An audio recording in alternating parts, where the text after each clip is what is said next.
Muy buenas noches, el día de hoy les mostraremos un tema que en lo particular a mí me gusta mucho, que son las guerras cristeras.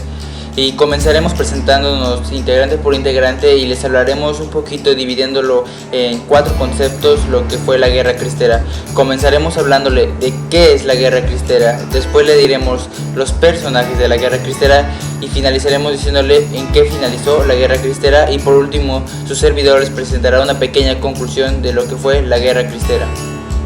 Queridos amigos, yo soy el presidente Plutarco Elías Calles.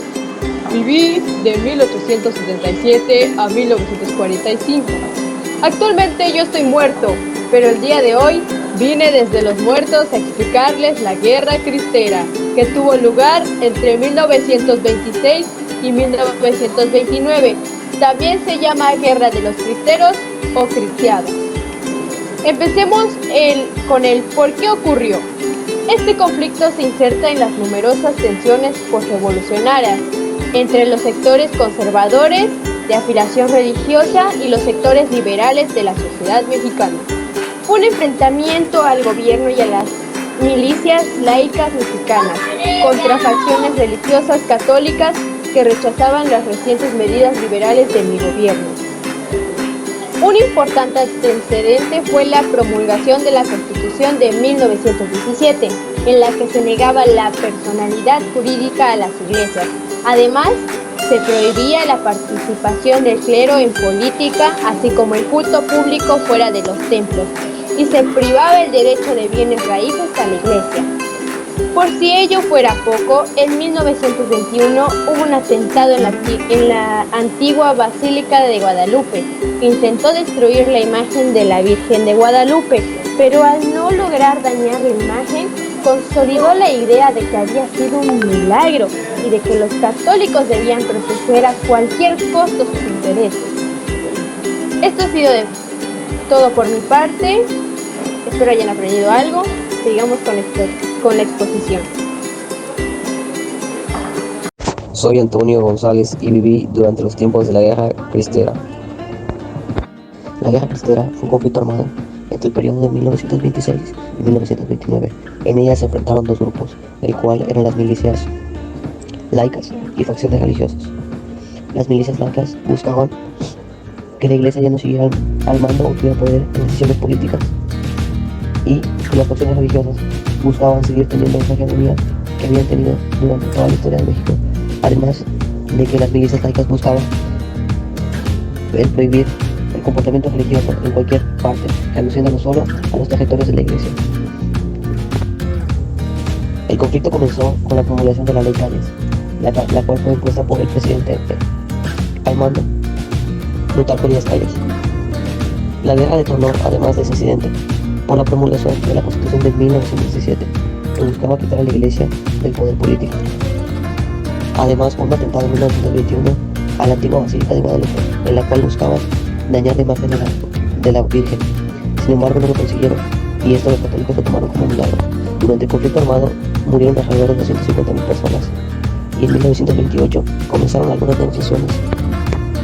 Y de esta manera, en 1929, tras la llegada del gobierno de Emilio Portes Gil en 1928 y el inicio de una serie de negociaciones bajo la fuerte influencia de los Estados Unidos y la Santa Sede, se logró llegar al término. Ahora vamos a hablar sobre el fin de la Guerra Cristera. La Guerra Cristera llegó a su fin en 1929 tras la llegada al gobierno de Emilio Portes Gil en 1928 y el inicio de una serie de negociaciones bajo la fuerte influencia de los Estados Unidos y la Santa Sede. Se acordó una amnistía general para todos aquellos que estaban alzados en armas, logrando así que apenas 14.000 de los 50.000 combatientes depusieran sus armas. Pero aún faltaba para alcanzar la paz. El modelo de convivencia y constante negociación pudieron lentamente lograrla, aunque ciertas facciones cristeras siguieron llevando a cabo ciertas acciones violentas en gobiernos posteriores. Tras esas acciones, Plutarco Elías Calles decidió pronunciar el llamado Grito de Guadalajara.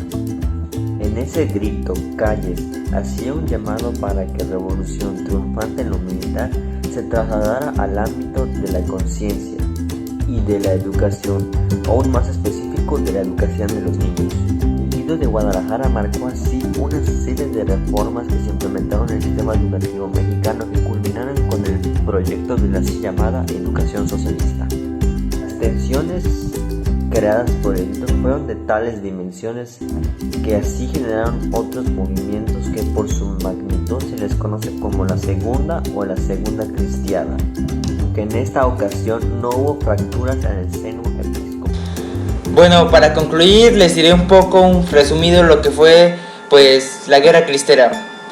La Guerra Cristera fue un conflicto entre el gobierno y la religión. Para nosotros en este tiempo serían completamente dos temas diferentes, pero en ese tiempo no, estaban completamente relacionados. ¿Qué sucedía en ese tiempo? La religión en base a las iglesias tenían cualquier privilegio que ellos quisieran gracias al gobierno que pues se los permitía de un modo, y cuando el gobierno les dijo no, se acabó todo privilegio, ustedes aquí son igual que todos nosotros menos que el gobierno, pero nunca van a tener los privilegios que nosotros tenemos, así que todo privilegio que ustedes tenían se va. Y pues los católicos en parte dijeron, aquí no hay religión, yo solamente quiero pues mis privilegios, o me los devuelves o voy a usar todo el poder que tengo frente a los creyentes en tu contra. Y comenzó una guerra que duró aproximadamente 3 años, una guerra que parecía interminable hasta que después de mucha guerra, peleas, tratados, se llegó pues a un acuerdo pues las dos partes terminaron siendo felices. Tal vez la iglesia en este momento no es tan influyente como lo era en ese tiempo, pero ahora nos damos cuenta cómo la religión y el gobierno pueden estar completamente relacionados si lo vemos desde ese punto de vista. Y pues no me queda nada que decir más que viva Cristo Rey, como se diría en ese tiempo, y muchas gracias por su atención.